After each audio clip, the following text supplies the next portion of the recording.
ವಿಠ್ಠಲ್ ಗೌಡ ವಿರುದ್ಧ ದೂರು ದಾಖಲಾಗಿರುವುದು ಹೈಕೋರ್ಟ್ನ ಅಂಗಳದಲ್ಲಿ ಈಗ ಬುರ್ಡೆ ಕೇಸಿನ ವಿಚಾರಣೆ. ಬಂಗ್ಲೆಗುಡ್ಡ ರಹಸ್ಯದ ಬಗ್ಗೆ ಎಸ್ಐಟಿ ವರದಿಯನ್ನ ಸಲ್ಲಿಸುತ್ತಾ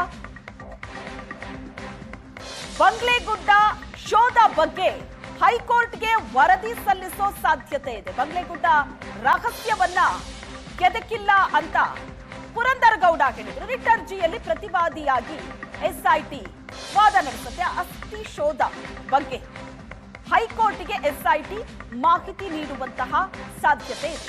ತನಿಖೆಯ ಪ್ರಗತಿಯ ಬಗ್ಗೆ ಎಸ್ಐಟಿ ಕೋರ್ಟಿಗೆ ಮಾಹಿತಿ ಕೊಡುವಂತಹ ಸಾಧ್ಯತೆ ಇದೆ. ಎಸ್ಐಟಿ ವರದಿ ಸಲ್ಲಿಕೆ ನಂತರ ಹೈಕೋರ್ಟ್ನಲ್ಲಿ ವಿಚಾರಣೆ ನಡೆಯಬಹುದು. ಹಲವು ಕುತೂಹಲಕ್ಕೆ ಕಾರಣವಾಗಿದೆ ಹೈಕೋರ್ಟಿನ ವಿಚಾರಣೆ. ಬಂಗ್ಲೆಗುಡ್ಡ ರಹಸ್ಯವನ್ನ ಕೆದಕಿಲ್ಲ ಅಂತ ಪುರಂದರ್ ಗೌಡ ಹೇಳಿದ್ದು.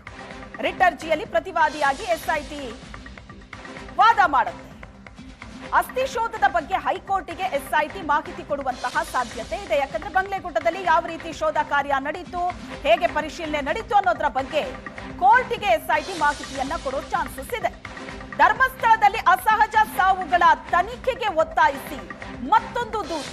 ಬೆಳ್ತಂಗಡಿ ಎಸ್ಐಟಿಗೆ ಸಿಪಿಐಎಂ ಮುಖಂಡ ಬಿಎಂ ಭಟ್ ದೂರು ಸಲ್ಲಿಕೆ ಮಾಡಿದ್ದಾರೆ. ಧರ್ಮಸ್ಥಳ ಠಾಣೆ ವ್ಯಾಪ್ತಿಯ ಅಸಹಜ ಸಾವುಗಳ ತನಿಖೆಗೆ ಒತ್ತಾಯಿಸಿ ದೂರು ದಾಖಲಾಗಿರುವುದು.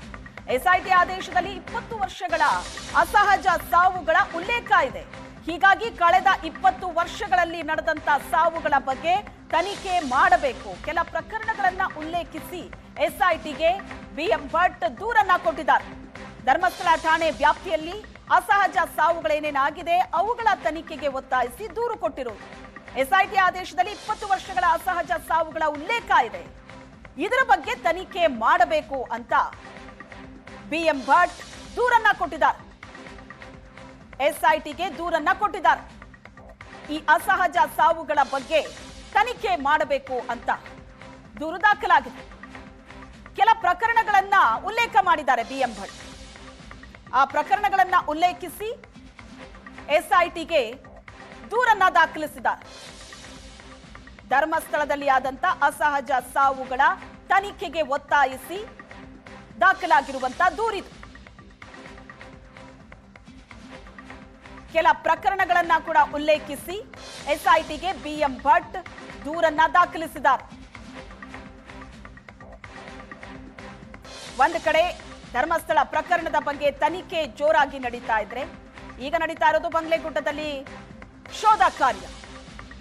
ಇನ್ನೊಂದು ಕಡೆ ಧರ್ಮಸ್ಥಳ ಸುತ್ತ ಆಗಿರುವಂತಹ ಅಸಹಜ ಸಾವು ಪ್ರಕರಣ ಏನಿದೆ ಇದರ ತನಿಖೆ ಆಗಬೇಕು ಅನ್ನೋ ಒತ್ತಡ ಕೂಡ ಎಸ್ಐಟಿ ಮೇಲೆ ಬೀಳ್ತಾ ಇದೆ. ಧರ್ಮಸ್ಥಳ ಠಾಣಾ ವ್ಯಾಪ್ತಿಯಲ್ಲಿ ಆದಂತಹ ಅಸಹಜ ಸಾವುಗಳು ಕೆಲ ಪ್ರಕರಣಗಳನ್ನ ಉಲ್ಲೇಖಿಸಿ ದೂರು ದಾಖಲು ಮಾಡಿದ.